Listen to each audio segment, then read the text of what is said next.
Então, acho que quando a gente fala para esportes, eu acho que a resposta foi é, ligeiramente acima das expectativas. Eu acho que quando a gente olha em termos gerais de comercial, eu acho que foi talvez na expectativa ou ligeiramente abaixo. Abaixo? Eu acho que a gente tinha expectativa de algumas coisas já terem sido liberadas. Por exemplo, acho que dentro das modalidades de esportes, eu acho que não faz sentido a gente ter segmentos que são proibidos. Ah, Por tá, mas aí exemplo, vocês estão falando de coisas que é alheia a Cage. Tipo, porque. Ah, é proibido, vocês não conseguiram monetizar com isso. mas acho que havia uma expectativa muito grande do mercado que já não fosse. Porque, Aham. por exemplo, hoje a gente tem, todos os campeonatos, a gente tem, tipo assim, co-streaming hoje virou uma coisa muito importante em qualquer Sim. campeonato. E a gente tem hoje, se você for olhar para todos os co-streamers de todos os jogos, aí você pode considerar todos os Sim. jogos. Todo mundo tem aposta, De, por exemplo, né? exatamente, todo mundo tem aposta. Então a gente está dentro de um Nunca parei pra mercado pensar nisso. onde, por exemplo, todas as pessoas que são co-streamers, teoricamente, essas pessoas elas não são parceiras das publishers, e aí de Aham. qualquer publisher, e elas conseguem ter esse tipo de parceria. Mas os times que são teoricamente parceiros e estão construindo Sim, juntos, sim, sim. a gente, na verdade, é o único que não consegue ter esse tipo de acesso. E aí eu acho que acaba ficando. Isso é um ponto. Por que eu falo que é abaixo? Porque, assim, já existe regulamentação aprovada dentro do Brasil, em diversos outros países. Quando a gente olha para outros esportes, a gente tem. Óbvio que tem que ter responsabilidade com casas de aposta, por exemplo, entrando, e a gente tem, por exemplo, em esporte eletrônico no geral, ainda existindo uma proibição que, ao meu ver, não faz sentido. Porque, por exemplo, quando a gente olha de modo geral, né, no League of Legends, e no Counter-Strike, no Dota, todos os jogos, Uhum. se existe um jogo que você pode, por exemplo, realizar um tipo de aposta, significa que, tipo, tem alguém que faz essa. Tem alguém Faz a que ponte da que aposta, faz a né? ponte da aposta. E para fazer a ponte da aposta, tem que estar monitorando os campeonatos. Ou seja, pô, tem muita gente dentro do ambiente que tá ganhando, tá fazendo isso ser um negócio. Por que talvez a gente não consiga fazer junto de maneira responsável? Então, acho que quando eu respondo que comercialmente eu acho que é um pouco abaixo, é porque quando a gente está falando de 2024, onde a gente tem um consenso geral que esporte eletrônico como um todo, a gente está passando por o que várias pessoas chamaram aí no mercado de esporte winter, Uhum. né? Que é um período onde financeiramente existem grandes desafios. Eu acho que a gente deveria olhar de maneira mais analítica para esses pontos. E como time a gente já esperava estar podendo participar desse bolo. É, porque dois pontos eu acho que dentro desse assunto especificamente, né? Primeiro, esse que você falou da quem tá de fora pode e quem tá de dentro não pode, isso realmente é um ponto que é Eu nunca tinha ruim, visto por esse lado, né? de Porque comparativo, né? os times, sei lá, um caster, a gente não pode de jeito nenhum se associar à aposta, mas todo mundo que tá, tipo, transmitindo, que usa o conteúdo, e assim é, em tese, né, quem gasta menos, porque um time tá botando dinheiro, pagando E salário, coisa e muito. tal, bastante coisa, são milhões ali pra manter. Os core-streamers, eles abrem a live de casa, né? Tudo bem que tem Não, eles são uma parte do ecossistema muito é importante. fundamental, Mas eu acho que fundamental. é isso, eu acho que precisa existir esse equilíbrio. Você tem E aí eles ganham não sei quantos milhões somados, né, da aposta, e o time tá sem ganhar. Ok, eu entendo esse ponto. É isso, então eu acho que assim, não é nem quando a gente tá olhando só pra esse segmento, eu acho que a gente acaba usando uma aposta, porque é o segmento que hoje, quando a gente olha pra futebol, eu acho que no Brasil, obrigatoriamente, quando a gente fala de esporte, de entretenimento, eu acho que o futebol ele guia, ou se ele não tá guiando as decisões, ele deveria, porque se você tá no Brasil e você não entende como o futebol move o nosso país, você tá fazendo errado, né? E eu acho que assim, se o futebol que é o futebol, você olha o Campeonato Brasileiro, né? Ele tem recorde de receita. Você olha para todos os times, você tem recorde de receita. Você tem, por exemplo, vou pegar aqui, aproveitar que você tá de verde, tem um Palmeiras, o Palmeiras, vou falar números aproximados que eu não vou ter Palmeiras tá certeza. lucrando bem, né? Mas o Palmeiras, por exemplo, até 2024, ele tinha um contrato de exclusividade de 89 milhões por ano com a Crefisa e com a fã do uniforme. O que ele fez? Eles tiraram essa exclusividade, abriram para receberem propostas. Eles estão, o que é noticiado na empresa é que eles estão com proposta da BYD, de algumas casas de aposta e de uma empresa que eu não vou lembrar o segmento, mas estima-se que o uniforme deles vai sair de 89 milhões de patrocínios para aproximadamente 130 milhões. Então, assim, Muita se tá coisa. todo mundo fazendo esse movimento, se a gente tá vendo que lá fora existem erros, existem acertos, se cada vez mais os jogos que a gente tem hoje presentes, que são jogos competitivos, são jogos que já estão há muito tempo no mercado. Então isso significa que, na teoria, hoje o nosso público que consome o nosso conteúdo esportivo, e acho que isso é uma coisa que é muito importante, né? O público que joga qualquer jogo não necessariamente é o público que assiste, né? Então, se a gente está há muito tempo, significa que esse público também está ficando cada vez mais velho. Perfeito. Então, esse público ficando mais velho, ele vai ter mais poder de compra, ele já vai ter cartão de crédito, ele já está trabalhando. Então, ele já tá dentro de, por exemplo, da faixa etária de produtos diferentes. Então, eu acho que a nossa expectativa vai ser sempre... Acho que a minha resposta todo ano vai ser que comercialmente talvez a gente tá abaixo, enquanto acho que o mercado, e aí eu acho que o mercado ele passa... Quando a gente fala mercado, às vezes pode ser uma coisa muito intangível. Pô, o que é mercado? Eu acho que o mercado a gente tá falando desde, tipo... A gente tá falando de times, a gente tá falando de organizadores de campeonatos, a gente tá falando, por exemplo, de publishers, mas a gente também tá falando de narradores, a gente tá falando de quem participa em co-streaming. Enquanto todo mundo não perceber que, cara, a gente precisa olhar para esses pontos de maneira diferente. Na maioria das vezes a gente precisa se unir para poder conversar e crescer. Eu acho que a gente ainda vai ficar patinando nisso. Eu acho que uma das coisas que eu uso bastante aqui, e eu já falei algumas vezes, é que se qualquer pessoa dentro do ecossistema acha que faz sentido você ser um tubarão num aquário que só tem peixinho, em algum momento você vai morrer de fome. Sim. Para você ser o tubarão, você precisa que todo mundo seja muito grande. Porque senão, em algum momento, esse ecossistema, esse ambiente, ele vai ficar pequeno demais e insustentável demais. De certa maneira, falando de aposta, por exemplo, muito time já, entre muitas aspas, burla isso. Né? Porque, beleza, vamos falar do LoL. O LoL não pode. Correto. O Valorant não pode. Mas o time, ele é de várias coisas. Então, tem muito time que já faz, tipo assim, vou fechar vou botar uma empresa de bet, ela não vai estar na camisa do LoL, mas o dinheiro tá entrando na empresa, entendeu? E aí ela pode usar, é uma burlada que ela dá, né? Então, eu acho que assim, eu entendo quando você fala burlada, mas eu não acho que é uma burlada, sabe por quê? Porque o dinheiro que eles estão recebendo, qualquer dinheiro que você recebe do patrocinador, de qualquer marca, de qualquer segmento, é sempre referente ao potencial de entrega que você pode fazer. Perfeito, então, sim. Por exemplo, se você tem 2 jogos que permitem, 2 jogos que não permitem, pô, da hora você vai conseguir ganhar X de dinheiro, mas você podia estar ganhando 2X. Você podia estar ganhando o dobro, porque se você pudesse botar a marca naqueles outros uniformes, você provavelmente ganharia mais dinheiro. Ia cobrar mais, tá. Então, tipo assim, eu não entendo ser uma burlada, porque não é como se você conseguisse fazer uma compensação, tipo, olha, eu não tenho tais, eu não consigo botar a logo em tais uniformes de tais jogos, mas como eu tenho esses outros jogos que podem, me dá o mesmo valor aqui. A empresa não vai fazer isso. A empresa vai falar, olha, qual é a audiência que você me entrega nos jogos que pode? Eu te entrego X de audiência. Então por esse X de audiência, eu vou te dar isso aqui de dinheiro. Agora, se você chega pra empresa e fala, olha, eu entrego X nesse jogo, Y naquele outro jogo, Z naquele outro jogo, o montante que ele vai te dar vai ser bem maior. Então, Sim. por isso que eu acho que não é uma burlada. E aí eu só tô batendo nesse ponto porque eu acho que assim, cara, é muito importante, não só os times, mas até a comunidade entender que, acho que o JP disse isso ontem, né? Quando ele tava falando do programa de Red Mia, se eu não me engano. Que assim, todos os times hoje, sem exceção, eles estão sobrevivendo de um dinheiro que é investimento próprio. Mas o que é um dinheiro de investimento próprio? Tá saindo do bolso de alguém.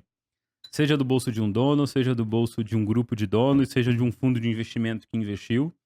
E no final das contas, em algum momento, seja amanhã, seja daqui a 1 ano, daqui a 10 anos, alguém tá botando dinheiro porque essa pessoa acredita que é melhor botar o dinheiro ali, porque daqui a 10 anos ela vai ter mais dinheiro voltando dali do que se ela botasse, por exemplo, aplicado no banco num CDB. E eu tô falando de investimento bem ruim. Bem básico. Exatamente.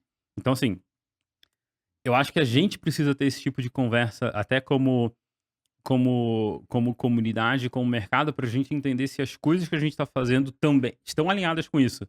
Porque senão acho que pode ficar um papo meio de maluco, onde existe uma cobrança do por que os times não fazem isso? Por que a gente não tem aquilo? Por que a gente não tem aquilo outro? Só que sempre existe um motivo. Às vezes o motivo pode ser por incompetência nossa. Beleza. Às vezes, e muitas vezes é. Mas às vezes tem esses fatores externos que eu acho que a gente não pode deixar... Eu acho que é muito importante a gente não deixar batido, porque eu acho que talvez a mudança talvez a mudança nunca aconteça no cenário. Sim.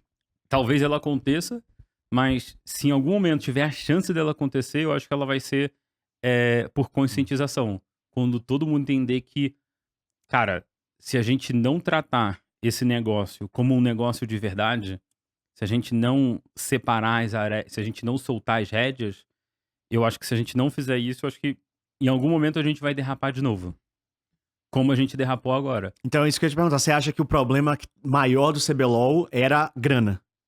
Não, eu tô falando... Acho que não tô falando necessariamente do CBLOL, não. Eu acho que, assim, quando a gente olha pra esportes de uma maneira geral, e aí eu acho que, tipo assim, o CBLOL é um campeonato, é uma liga entre várias outras ligas, né? Quando a gente olha aqui pro Brasil, a gente tem LBFF, a gente tem Brasileirão de Rainbow Six, a gente tem Choque BR. Então, assim, tem um sistema muito grande. Eu acho que, de forma geral, o problema do ecossistema de esporte eletrônico é que eu acho que de todas as pessoas importantes, ou seja, todas as pessoas que fazem parte do ecossistema, seja eles na base, seja no topo, precisam entender que se não houver um entendimento comum de qual é o nosso problema e como a gente resolve, como a gente permite que dinheiro chegue no mercado, esse mercado nunca vai ser ventilado. A gente pode ter, por exemplo, algumas ideias ou algumas atitudes que elas são band-aid, por exemplo. Eu resolvo temporariamente, mas acho que de forma geral ninguém quer ficar tendo problema para resolver. Ninguém quer ficar pedindo ajuda para resolver o problema. Mas eu acho que a gente precisa, de forma geral, conseguir chegar no entendimento e também, assim, eu não tô falando que eu sei qual é esse entendimento, mas eu acho que a gente precisa muito conversar. Eu acho que quando a gente, lá em 2013, 2014, quando o cenário, de uma forma geral, ele era muito menor, eu acho que existiam muito mais conversas entre as pessoas que podiam mudar as coisas. Isso é verdade. Né? Não, então, com certeza, eu acho pra caralho isso. E eu acho que hoje em dia existe uma mentalidade muito de cada um na sua. Eu quero fazer o máximo, talvez não pra prejudicar, mas eu não quero ajudar ninguém. Não tô falando nem que prejudicar, mas tipo assim, eu só não quero vou ajudar. Eu só não vou ajudar ninguém, mas eu acho que é o contrário. Eu acho que assim, do time que é o maior até o time que é o menor, todo mundo precisa de todo mundo. Porque pra você ser o maior, você só é o maior porque alguém é menor. E outra coisa, né? A gente tá num cenário muito novo e muito pequeno. Então, tipo, não tem como alguém ser o maior de todos sabe, e o resto conseguir acompanhar esse crescimento pra dar uma base. Porque sem base você não vai pra lugar nenhum. Você vai ter o maior time, você vai ter o maior influencer, você vai ter o maior de tudo, só que se você for o maior sozinho, o resto do cenário vai ser nada. É que se você é o maior e você só tá sozinho, você também é o menor. Exato. O resto do cenário é nada, sabe? É muito complexo, porque claramente, assim, trocando as palavras, pelas palavras diretas, estão fazendo muita merda, né? Tipo assim, na minha visão, pelo menos. Porque eu olho pros movimentos dos times e eu vejo que tem coisas muito boas que vão acabar sumindo enquanto eles não estiverem acertando. Por exemplo, o que eu vi de investimento de time brasileiro esse ano? Em que line-up vocês viram? Em que tipo de modalidade? A maioria dos times está investindo. LOL. Não, acho que é Counter-Strike. Counter-Strike. 100%. Fúria, PEN... Red. Não, mas até os grandes investimentos, por exemplo. Grandes investimentos, valor, né? Eu acho que, por exemplo, a Arcade não tem Counter-Strike. Aí, se a gente for pegar times que disputaram o CBLOL... o Fluxo também é verdade. Times que disputaram o CBLOL e tem Counter-Strike, vamos lá. Loud não tem. A PEN tem. Cade não tem. Mas, Fúria, Red, Fluxo... Aí a gente tem a Liberty, tem a NTZ, tem Kabum, tem quem mais? Tá faltando Liberty, NTZ, Kabum, Lois. A Lois também não tem. Tinha, mas tem, não tem, não? Acho que acabou a tempo. Mas, por exemplo, esses 4 times de Counter-Strike. Assim, eu não tenho como afirmar isso aqui, mas eu aposto com você que o investimento desses 4 times no CS deve ser maior do que os 10 times do CBLOL juntos. É bizarro. Desses 4 times, o da Red é o menos, né? O investimento que Fúria, PEN Gaming, Fluxo. Quem que é o último que faltou? Faltou a Red. E Red. Mas da Red desses 4 do CS, talvez seja o que gasta menos. Mas Fluxo gastou pra caralho, e Fúria também. É que gastar menos no CS... pra ter o desempenho que eles têm, por exemplo, a Red agora foi no RMR. Tipo assim, pô, não classificou pro Major, não classificou. Eles ganharam 2 nacionais Mas também. eu acho que o trabalho que eles estão fazendo é muito bom pra um time que subiu de patamar Com certeza. recentemente. Sabe? É o Code 4 moleque, né? Então, assim, mais ou menos, né? Porque tinha gente lá que o Henrique. o Henrique é verdade. Então, mas o que eu tô falando? Pô, o investimento que esses 4 times juntos fizeram, que estão no CBLOL, estão no CS, no time de CS é maior do que o investimento dos 10 times que estão no CBLOL. Esse pra mim é o grande problema. Dos 10? Incluindo os próprios? Incluindo os próprios. Se você somar a folha salarial de todo mundo, muito provavelmente, se não for empate técnico, o do CS é maior. Então, isso que me preocupa muito quando eu falei que todo negócio de fazer merda, porque, tipo... Se incluir a troca a compra, aí passa, fácil. Não, as compras são milionárias. Fácil. Exatamente. As compras são milionárias, literalmente. Passa. Mas aqui aí, no Brasil, por exemplo, inclusive. você tem, por exemplo, no Counter-Strike, a gente não tá num momento muito bom. O que eu falo de um momento muito bom? Pô, quando a gente olha pra SK, quando a gente olha pra Luminosity ganhando tudo, hoje a gente não tá num bom momento, mas Sim. eu também não tô falando que a gente é horroroso. Não. Eu acho que a gente é muito bom. E aí você tem, por exemplo, agora você teve, eu acredito, tá? Que foram 4 times brasileiros que passaram pro Major de CS. Foi Fúria, PEN, MBR Imperial? e Imperial. 4 times, onde assim, eu não tenho informação, tipo assim, eu não tenho nenhuma informação de dentro, mas eu vou falar pra vocês que o Major vai ser na China, né? E aí você tem 2 formas de você monetizar. Você tem os stickers que normalmente vão pro jogador e você tem o sticker da org que normalmente vai pra org. Eu vou falar, tipo assim, ó, que no pior dos casos, e eu acho que esse é um caso muito ruim, tá muito ruim mesmo, eu tô forçando que esse é o pior dos casos. Um time ali vai fazer $1,5 milhão. O dinheiro 100% só pro time. E os jogadores vão fazer mais ainda. Então, por exemplo, quando a gente olha, pô, isso é um Major, né? No Counter-Strike você tem de 2 a 3 Majors. Então, quando você começa a olhar pra esses pontos, você começa a entender por que esses times estão investindo essa quantidade toda de dinheiro justamente dentro do jogo. Porque eu acho que é isso, você tem que olhar, você olha para um ecossistema e você precisa analisar assim, ó, quais são os prós e os contras que cada ecossistema tem. Acho que todo jogo, né, toda liga, todo formato de gestão tem os seus pontos positivos e seus pontos negativos. Não acho que nenhum é perfeito e nenhum é totalmente horripilante. Não, com certeza não é isso.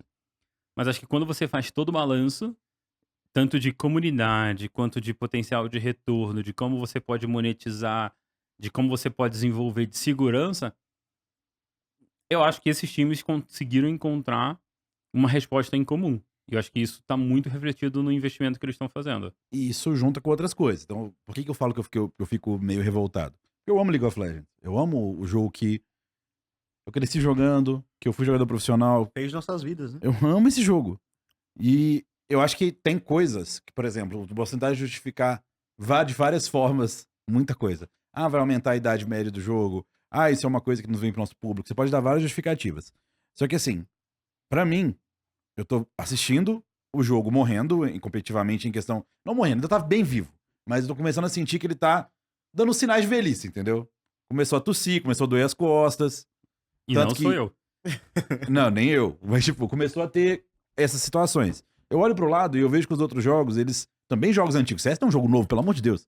Eles conseguiram, tudo bem, sistema diferente, mas... Formas de monetização. Tipo, claramente isso existe em outros jogos. Existe no R6, existe no CS. Formas do time receber. Por exemplo, se você assim no LoL, fazer o mais advogado do... Não do diabo, esse advogado do anjo, que existe. A PEN vai tirar um dinheiro de ter ido pra fora no Mundial.